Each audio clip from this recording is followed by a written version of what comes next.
ओम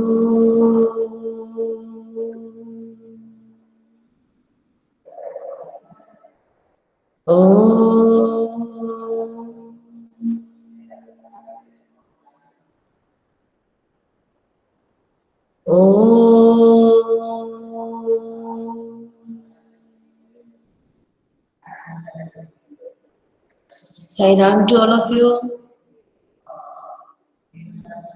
सभी को आवाज आ रही है अच्छे से, clear? Yes ma'am. Okay good, ठीक है। तो आज नरेंद्र आपका प्रेजेंटेशन है? Yes ma'am. Okay yes ma'am. Narendra, are you ready? Yes ma'am. Okay, आपकी आवाज थोड़ी कम आ रही है।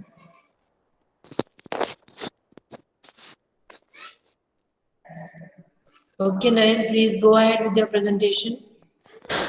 Yes ma'am.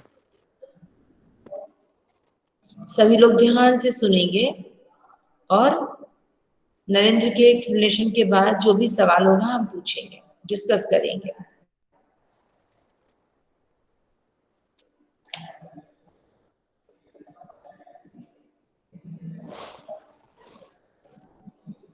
Ma'am my screen is visible. Okay. पाठ मीरा। प्रस्तुत पाठ या पद नरोत्तम दास स्वामी द्वारा संकलित मीरा मुक्तावली के लिए गए हैं। नरेंद्र आराम से पढ़ो बेटा, और मीरा के पद पाठ का सारांश होना चाहिए था की के बजाय, ठीक है? ध्यान से पढ़ो, जल्दी ना करो। प्रस्तुत पहले पद में कवयित्री मीरा ने कृष्ण से अपनी अनन्यता व्यक्त की है तथा व्यर्थ के कार्यों में व्यस्त लोगों के प्रति दुख प्रकट किया है। दूसरे पद में मीरा रस में डूबी हुई कवयित्री मीरा समस्त रीति रिवाजों और बंधनों से मुक्त होने और गिरधर के स्नेह के कारण अमर होने की बात कर रही हैं। पहला पद। मेरे तो गिरधर गोपाल दूसरो ना कोई, जाके सिर मोर मुकुट मेरो पति सोई, छाड़ी दियो कुल की कानी, कहा करिए कोई, संतन डिग बैठी बैठी लोक लाज खोई, अंशुवन जल सींचे सींचे प्रेम बेल बोई, अब ता बेली फैल गई आनंद फल होई, दूध की मथनिया बड़े प्रेम से बिलोई, दही मती घृत काढ़ी लियो डारी दियो छोई, भगत देखी राजी हुई जगत देखी रोई, दासी मीरा लाल गिरधर तारो अब मोही। इस पद का भावार्थ कुछ इस प्रकार है। प्रस्तुत पंक्तियां कवित्री मीरा के द्वारा रचित हैं। जो पद नरोत्तम दास स्वामी द्वारा संकलित मीरा मुक्तावली से लिए गए हैं। इन पंक्तियों के माध्यम से कवित्री मीरा मोर मुकुट धारण किए हुए श्री कृष्ण को अपना पति मानते हुए कहती हैं कि उनके सिवा इस जगत में मेरा कोई दूसरा नहीं। आगे कवित्री कहती हैं कि मैंने कुल की मर्यादा का भी ध्यान छोड़ दिया है तथा संतों के साथ उठते बैठते लोक लज्जा सब कुछ त्याग कर स्वयं को कृष्ण भक्ति में लीन कर लिया है। कवियत्री मीरा कहती हैं कि कृष्ण के प्रेम रूपी बेल को सींचने के लिए मैंने अपने आशयों को निस्वार्थ भाव से न्योछावर किया है। फलस्वरूप जिस बेल के बढ़ने से आनंद रूपी फल की प्राप्ति हुई है। आगे कवियत्री एक दृष्टांत प्रस्तुत करते हुए कहती हैं कि जिस प्रकार दूध में मथानी डालकर दही से मक्खन निकाला जाता है और शेष छाछ को पृथक कर लिया जाता है, ठीक उसी प्रकार मीरा ने भी सांसारिकता के ढकोसलेपन से स्वयं को दूर रखा है और अपनी सच्ची और आत्मिक भक्ति से श्री कृष्ण के प्रेम को प्राप्त किया है। पद दूसरा। पग घुंघरू बांधे मीरा नाची, मैं तो मेरे नारायण सु आप ही हो गई सांची। लोग कही मीरा भई बावरी, न्यात कही कुल नासी। विष का प्याला राणा भेजा, पीवत मीरा हांसी। मीरा के प्रभु गिरधर नागर, सहज मिले अविनाशी। इन पंक्तियों में के माध्यम से कवियत्री मीरा कहती हैं कि वह कृष्ण के प्रेम में दीवानी हो गई हैं तथा पैरों में घुंघरू बांधकर नाचने में मग्न है। कवियत्री मीरा कृष्ण के प्रेम में इतना रस विरोह रस रस विभोर। रस विभोर हो गई हैं कि लोग उससे पागल की संज्ञा देने लगे हैं। उनके सगे संबंधी कहते हैं कि ऐसा करने करके वह कुल का नाम खराब कर रही हैं। आगे कवियत्री मीरा कहती हैं कि राणा जी ने उसे मारने के लिए विष का प्याला भेजा था, जिसे वह हंसते हंसते पी ली और अमृत को प्राप्त हो गई। आगे कवियत्री कहती हैं कि यदि प्रभु की भक्ति सच्चे मन से किया जाए तो वे सहजता से प्राप्त हो जाते हैं। ईश्वर को अविनाशी की संज्ञा इसलिए दी गई है क्योंकि वे नश्वर हैं। नश्वर है, नश्वर है ईश्वर। No ma'am. फिर हम्म? मैम ईश्वर नश्वर अविनाशी। है। No ma'am. नश्वर का विलोम क्या होगा, विपरीत क्या होगा? नश्वर का विपरीतार्थक शब्द क्या है, बताओ कोई।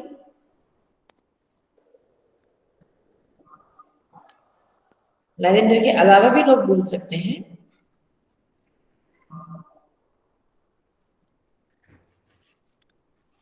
यस।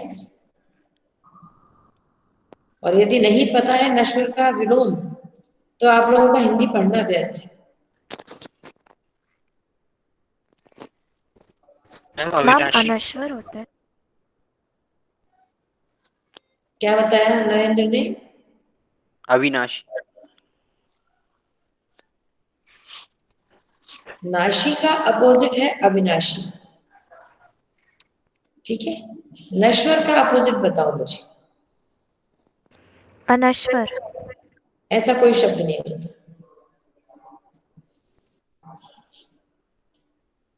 वही तो कि हम बातें करते करते पढ़ते पढ़ते बहुत दूर तक निकल आए, लेकिन अपने नजदीक का पास का हमें पता ही नहीं। हम दूरगामी तो हो गए, दूर दृष्टि वाले तो हो गए, दूर आ भी गए और दूर की नजर भी रखते हैं, लेकिन पास का हमें दिखाई नहीं देता।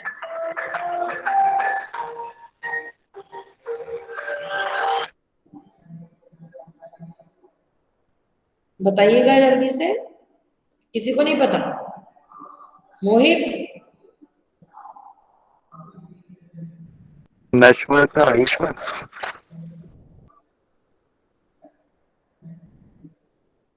बड़ी अजीब बात है। सभी लोग इस शब्द से परिचित हैं, वाकिफ है। अमर, अनश्वर नहीं हो सकता। ठीक है, एक बात को जैसा नरेंद्र ने बताया, हम अविनाशी कह सकते हैं। नश्वर का विलोम अविनाशी, लेकिन नश्वर का अपोजिट मैम जब आपको चिरंजीव। लिखने को आता है तो अमर।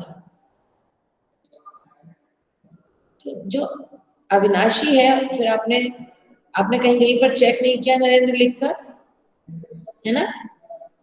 कुछ ऐसी गलतियां आपसे हुई, जैसे मीरा पाठ की सारांश हो गया, या कहीं पर थोड़ा सा आप देखो, जैसे यहाँ पे अभी मैं सामने ही देख रही हूँ, तो आपने कोशिश, इसमें कोई संदेह नहीं है कि आपने प्रयास किया है और अच्छी कोशिश की है। तो समर्पित को आपने समर्पिता लिखा हुआ है, देखो सामने ही दिख रहा है मुझे। चलो ठीक है, अभी आप एक बार फिर से बताओ, आप क्या बताना चाहते हो, कंटिन्यू प्लीज कंटिन्यू।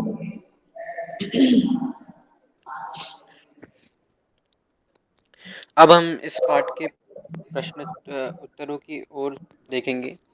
पहला प्रश्न, मीरा कृष्ण की उपासना किस रूप में करती हैं, वह रूप कैसा है? मीरा श्री कृष्ण को अपना सर्वस्व मानती हैं। वे स्वयं को उनकी दासी भी मानती हैं और श्री कृष्ण की उपासना एक समर्पित पत्नी के रूप में करती हैं। मीरा के प्रभु सिर पर मोर मुकुट धारण करने वाले हैं, मन को वाले रूपवान हैं। मन को मोहने वाले रूपवान है। ठीक है, अगर मोहित बोलेंगे तो मोहित करने वाले। प्रश्न 2, भाववश शिल्प सौंदर्य स्पष्ट कीजिए। अंशुवल जल सींचे सींचे प्रेम बेली बोई, अब त बेली फैल गई आनंद फल हुई। इस पंक्ति का भाव सौंदर्य यह है। ये पंक्तियां श्री कृष्ण कवियत्री मीरा बाई द्वारा रचित हैं। इन पंक्तियों में मीरा की फिर से पढ़ो, आराम से पढ़ो, फिर से पढ़ो। ये पंक्तियां कृष्ण भक्त कवियत्री मीराबाई द्वारा रचित हैं। इन पंक्तियों में मीरा की भक्ति अपनी चरम सीमा पर है। मीरा ने अपने आंसू के जल से सींच सींच कर कृष्ण रूपी प्रेम की बेल बोई है। नहीं और नहीं, यहाँ गलत है। कृष्ण प्रेम रूपी, कृष्ण रूपी प्रेम की बेल नहीं है, कृष्ण प्रेम रूपी। ठीक है, सही तरीके से समझेंगे उसको। आगे पढ़िए। मैम मैं स्क्रीन प्रेजेंटेशन बंद कर दूं? नहीं, ओरली बोल। क्यों? मैम मिस्टेक्स दिख रही हैं उसमें। बोलो, फिर से बोलो, नरेंद्र क्या कहना चाहते हो? मैम स्क्रीन प्रेजेंटेशन बंद कर देता हूँ, ओरली बोल देता हूँ। नहीं नहीं, आप प्रेजेंटेशन बंद नहीं करो बेटा। जब सामने गलतियां दिखती हैं तो समझ में आता है, फिर करेक्शन करते हैं। वैसे ठीक है, बस यहीं पर ये गलती है कि कृष्ण रूपी प्रेम की बेल नहीं है, कृष्ण प्रेम रूपी बेल है।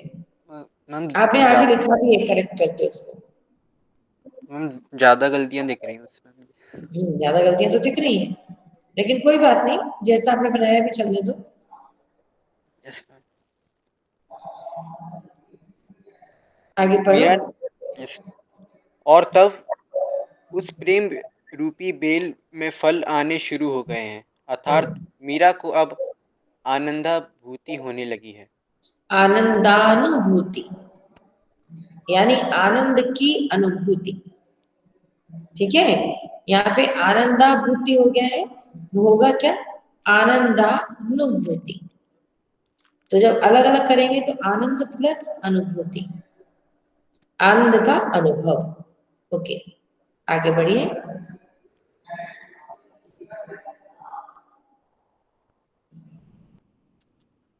दूध की मथनिया बड़े प्रेम से बिलोई, दही हाँ, मती घृत काढ़ी लियो, डारी दियो छोई। डारी दही है बेटा, है ना? डारी दही छोई। मैम मैं बंद कर देता हूँ। नहीं, क्यों बंद कर दो? ओरली आपके सामने दही लिखा है, आप लेकिन उसको दियो पढ़ रहे हो, तो करेक्शन तो मुझे करना पड़ेगा, है ना? लेकिन हम ऐसे ही सीखते हैं, गलतियां कर करके ही सीखते हैं, कोई बात नहीं। आपने प्रयास बहुत अच्छा किया है, आपने खुद लिखा है, इस वजह से गलतियां हो रही हैं। आगे पढ़िए, बिना डरे। इस पद में भक्ति को मक्खन के समान महत्वपूर्ण तथा सांसारिक सुख को छाछ के समान आसार माना गया है। वह कहती यस, हैं कि मैंने दूध की मथनियों को बहुत प्रेम से मता है, इसमें दही को मतकर घी तो निकाल लिया है और छाछ को छोड़ दिया है। इस प्रकार इस काव्य पंक्तियों में मीरा संसार के सार तत्व को ग्रहण करने और व्यर्थ की बातों को छोड़ देने के लिए कहती हैं। Yes, very good. इन पंक्तियों का शिल्प सौंदर्य यह है। भाषा मधुर, संगीतमय और राजस्थान मिश्रित भाषा है। पद पंक्ति पद भक्ति रस से परिपूर्ण है। घी और छाछ शब्द प्रतीकात्मक रूप में लिए गए हैं। दूध की मथनियाँ छोई में अन्योक्ति अलंकार है। ओके, यहाँ पर एक बार फिर से टोकूंगी आपको नरेंद्र। राजस्थान मिश्रित नहीं है, क्या होना चाहिए बताओ, क्या होना चाहिए?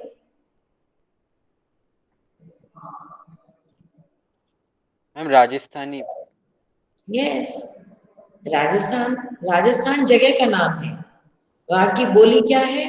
राजस्थानी। तो हमें क्या लिखना चाहिए था, क्या होना राजस्थानी। चाहिए था वहां पे? राजस्थानी। ठीक है, ओके।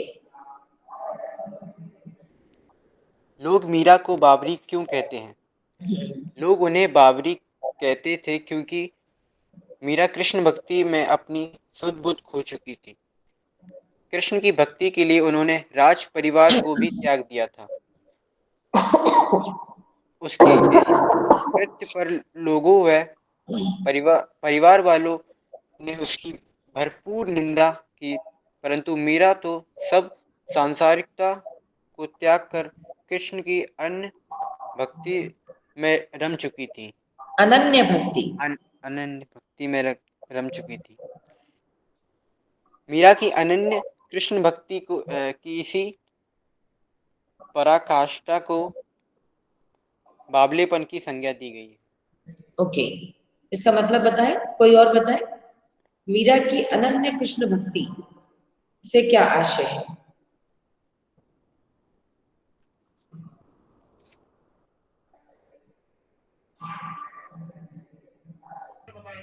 मैम वैसी भक्ति जिसका कभी अंत नहीं हो सकता है। बेटा अनंत भक्ति नहीं है, अनन्य है। आपकी बात बिल्कुल सही होती अगर यह अनंत लिखा होता, लेकिन अनन्य लिखा है।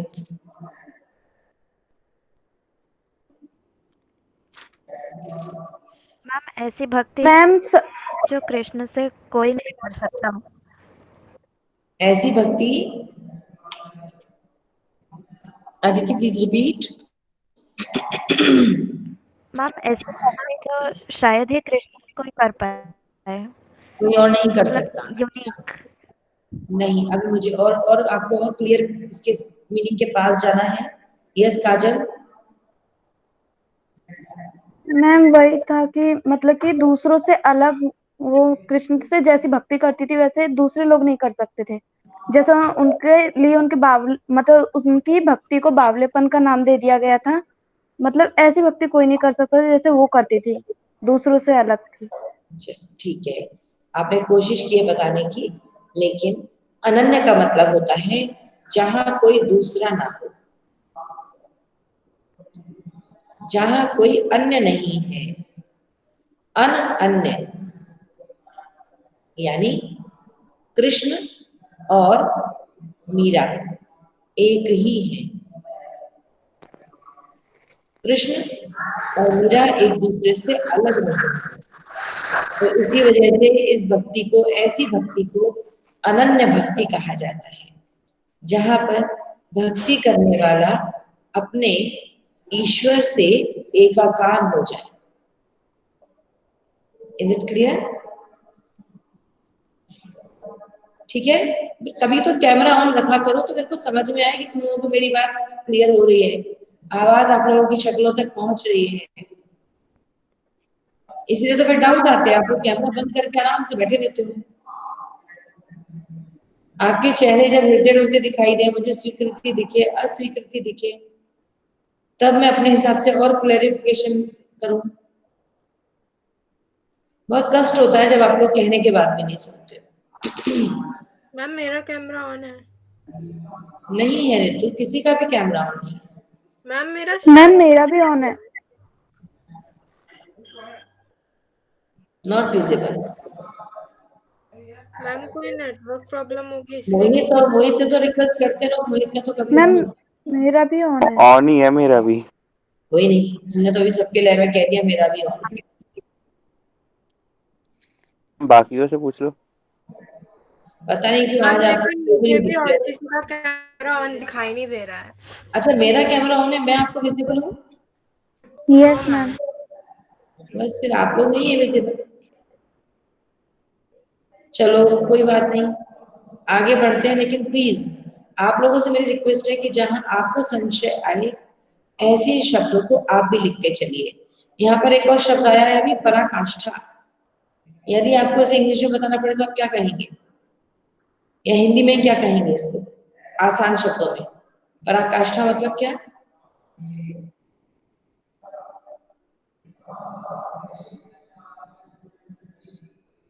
पराकाष्ठा माने क्या होता है?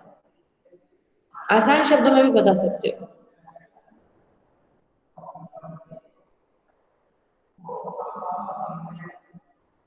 किसी को नहीं पता? नहीं पता तो ना बोलो। मोहित? हम कॉन्टेक्स्ट कॉन्टेक्स्ट? हाँ देखो, अब कैमरा ऑन है आप लोग, आप दिख रहे हो। पराकाष्ठा, पराकाष्ठा माने उससे ऊपर कुछ नहीं हो सकता, चरम सीमा, क्लाइमेक्स। यानी हम कह सकते हैं कि अनन्य कृष्ण भक्ति की इसी पराकाष्ठा को, इसी गहनता को, इसी गंभीरता को, इसी चरम सीमा को बावलेपन की संज्ञा दी गई है, जहां पर मीरा और कृष्ण मिलकर एक हो गए थे। ठीक है, चलो नेक्स्ट। नरेंद्र आगे बढ़िएगा प्लीज।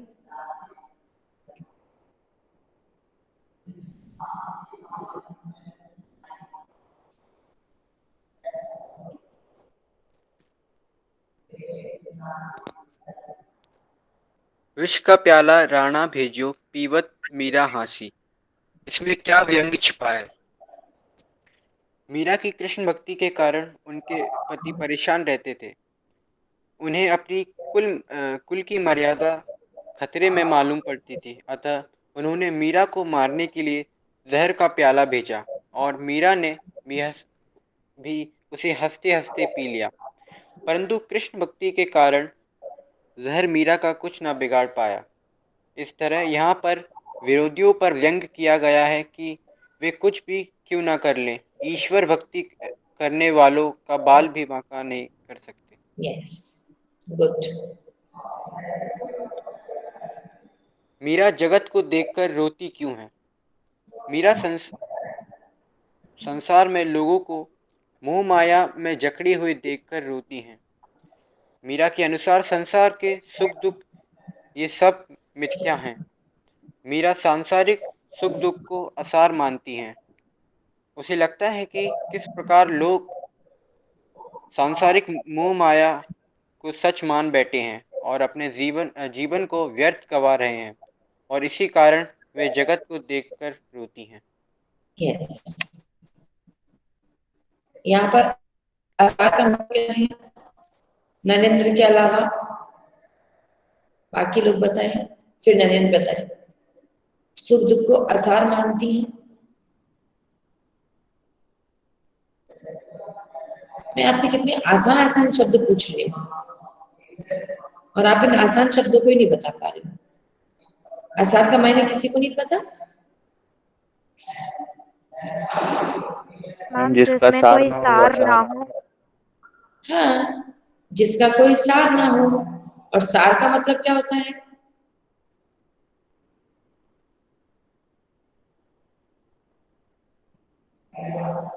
मैम कोई कंफ्यूजन ना हो जिसका मतलब। जिस देखो, सार माने सारा अंश। मैम मतलब आप ऐसे नहीं। हाँ, यस ऋतु प्लीज बताओ। मैम मैं सारांश और मतलब के पास ही बोल रही थी। समझ नहीं आया। मैम मैं सार का मतलब बता रही हाँ थी। बताओ ना। सार का मतलब होता है सारांश या हाँ, मूल तत्व ऐसा सार का कुछ। एक अर्थ है सारांश या संक्षेप। और यहाँ सार का दूसरा मतलब है कि कोई काम का नहीं। यहाँ सार का मतलब है, असार माने किसी काम का ना होना, और सार का मतलब है जिसमें कोई तथ्य छुपा हो, जिसमें कोई उद्देश्य छिपा हो। तो इस संसार के जो भी सुख दुख हैं उनका कोई तथ्य नहीं है, उनका कोई आधार नहीं है, वो निराधार है, असार है। और मीरा को लगता है सिर्फ ईश्वर की भक्ति ही सच्ची है, सिर्फ परमात्मा ही सत्य है, बाकी सब झूठ है। और उनको बड़ा दुख होता है जब वो संसार की ओर देखती हैं कि संसार के अधिकांश लोग अपना जीवन व्यर्थ कर रहे हैं क्योंकि वे सांसारिक सुखों के चक्कर में पड़े हुए हैं और ईश्वर को भूले हुए हैं। ठीक है, ओके नरेंद्र, आगे पढ़िए, आगे बताइए। कल्पना करें, प्रेम प्राप्ति के लिए मीरा को किन किन कठिनाइयों का सामना करना पड़ा होगा। किन कठिनाइयों का सामना करना पड़ा होगा। ओके। प्रेम प्राप्ति की राह आसान नहीं होती। मीरा को भी प्रेम प्राप्ति के लिए अनेक कठिनाइयों का सामना करना पड़ा, जिसे सर्वप्रथम तो उन्हें घर परिवार का विरोध सहना पड़ा। उन्हें रोकने के अनगिनत प्रयास किए गए होंगे। समाज के लोगों ने भी उस पर टीका टिप्पणी की गई होगी। यहाँ तक कि उन्हें रोकने के लिए मारने के प्रयास भी किए गए होंगे। कहा जाता है कि यातनाओं से तंग आकर मीरा ने, मैम ये पार्ट में मेंशन नहीं है मैम, कोई बात नहीं, आकर मीरा ने मेवाड़ छोड़ दिया और मथुरा वृंदावन की यात्रा करते हुए द्वारका पहुंची और श्री कृष्ण भक्ति में लीन हो गई। हाँ, ये तो बहुत अच्छी बात है कि आपने पाठ में जो नहीं दिया गया उसका भी संकलन किया है और प्रस्तुत किया है। सो इट्स वेरी गुड कि मीरा के, अच्छा यहाँ पर एक और शब्द आया है, तो आप सबको पता है टीका टिप्पणी करना मैंने, टीका टिप्पणी करने का आशय क्या होता है? यस, कमेंट, है ना, भला बुरा कहना। यातना माने परेशानियां। तो मीरा को निसंदेह अनेक समस्याओं का सामना करना पड़ा होगा। उनके अपने ही परिवार के लोगों ने उनका विरोध किया होगा। उसके बाद तरह तरह से उन्हें रोकने की कोशिश की होगी। समाज के लोगों ने उन पर टीका टिप्पणी की होगी। यहाँ तक कि उन्हें मारने के लिए, विषपान करने के लिए भी कहा होगा। ये आप सब जानते हैं कि मीरा को विष दिया गया, है ना। लेकिन किसी भी प्रकार की किसी यातना ने मीरा को उनकी भक्ति के पथ से विचलित नहीं किया। क्यों विचलित नहीं किया? क्योंकि मीरा की भक्ति अनन्य भक्ति थी। मीरा के अनुसार कृष्ण मीरा से अलग थे ही नहीं। मीरा ही कृष्ण है और कृष्ण ही मीरा है। तो इस वजह से उनकी भक्ति आज भी लोगों के लिए एक मिसाल है। तो जब भी कभी कृष्ण भक्त की चर्चा होती है तो मीरा का नाम सर्वोपरि आता है या नहीं? प्रेम में हम राधा का नाम लेते हैं, लेकिन जब भक्ति की बात आती है तो मीरा का नाम लेते हैं। क्लियर? इज इट क्लियर और नॉट?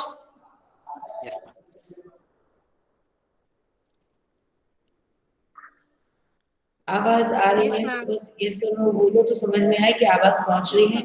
कहीं ऐसा तो नहीं है बीच में नेटवर्क व्यवधान आ गया हो। ठीक है, Narendra please continue. Yes, ma'am. लोक लाज खोने का अभिप्राय क्या है? लोक लाज खोने का अभिप्राय परिवार की मर्यादा खोने से है। हर एक समाज की अपनी एक मर्यादा होती है और जब कोई व्यक्ति इसके विपरीत कार्य करता है तो उसे मर्यादा का उल्लंघन मानकर लोक लाज खोने की बात की जाती है। मीरा का विवाह राजपूताना परिवार में हुआ था। राज परिवार से संबंधित होने के कारण वहाँ महिलाओं को अनेक प्रथाओं का पालन, जैसे पर्दा प्रथा का पालन करना, पर पुरुषों के समान सामने न आना, मिस्टेक, मंदिरों में जाकर भजन कीर्तन में शामिल होना आदि अनेक बातों की मनाही थी। मीरा ने परिवार की इन झूठी मर्यादाओं की परवाह ना की और कृष्ण की भक्ति, सत्संग, भजन, साधु संतों के साथ उठना बैठना सभी निर्भय पूर्वक जारी रखा। इसी संदर्भ में मीरा के लोक लाज छोड़ने की बात की गई है। यस, अभी देखो जितनी प्रथाएं बताई गई, पर्दा करना यानी घूंघट में रहना, तो मीरा ने तो पर्दा नहीं किया, पर पुरुषों के सामने भी नहीं आना था। और मीरा ने साधु संतों के साथ भजन कीर्तन किया। भजन की मंदिरों में, घर में आप पूजा पाठ करो, कोई मना नहीं है, मंदिरों में जाकर भजन कीर्तन में शामिल होने का निषेध था, मनाही थी, लेकिन मीरा ने वो भी किया। हर प्रकार से मीरा ने राजपूताना परिवार की मर्यादाओं का उल्लंघन किया। इस वजह से उनके समाज के परिवार के लोगों ने माना कि मीरा ने लोक लाज की परवाह नहीं की। लोक लाज की, है ना, उन्होंने समाज में उनके परिवार की हंसी उड़वाई है। ठीक है, आगे बढ़िएगा, आगे बताइएगा नरेंद्र। मीरा ने सहज मिले अविनाशी क्यों कहा है? मीरा ने प्रभु को अविनाशी कहा है। मीरा के अनुसार ऐसे अविनाशी प्रभु को पाने के लिए सच्चे मन से सहज भक्ति करनी पड़ती है। ऐसी सहज भक्ति से भक्त को प्रभु की प्राप्ति अवश्य होती है। लोग कहे मीरा भई बावरी, न्यात कहे कुल नासी। मीरा के बारे में लोग और न्यात की ऐसी धारणाएं क्यों हैं? समाज के लोग सांसारिक मोह माया को वास्तविकता उनके लिए धन संपत्ति, जमीन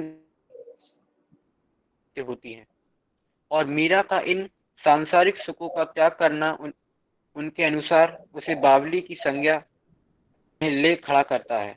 ला खड़ा करता है। उसके विपरीत परिवार वालों के अनुसार मीरा ने कुल मर्यादा की परवाह न करते हुए मंदिरों में नाचना, साधु संतों के साथ उठना बैठना आदि कार्यों को जारी रखा तथा वे मीरा के इन कृत्यों को कुल का नाश करने वाले मानते। हाँ, इससे पूर्व वाला जो था मीरा, है ना, वो और ये दोनों यहाँ से मिलते जुलते हैं कि मीरा ने सांसारिक मोह माया, धन संपत्ति, वैभव, जायदाद, यानी लोग जिसकी कामना करते हैं, पैसे वाले घर में शादी होना, ऐशो आराम मिलना, और मीरा ने उस सबको ठोकर मार दी थी और परिवार की जो मर्यादा है उन सबका उल्लंघन किया था। ठीक है, ओके। तो नरेंद्र ने कोशिश बहुत अच्छी की है, इंफॉर्मेशन अच्छे से कलेक्ट की है, थोड़ी बहुत कहीं मात्रा अशुद्धि है, कोई बात नहीं, माफी योग्य है। तो Narendra, have you completed? Yes ma'am, एक और चैप्टर। ओके, उसको नेक्स्ट क्लास में कंटिन्यू करेंगे। ठीक है, आज इस चैप्टर से रिलेटेड किसी को कोई डाउट है, किसी को कुछ पूछना है, यह स्पष्ट हुआ, समझ में आया?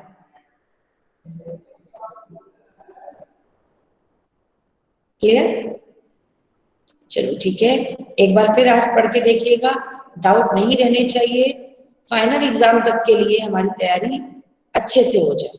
ठीक है, So join your hands, close your eyes, and be ready for Shanti Path.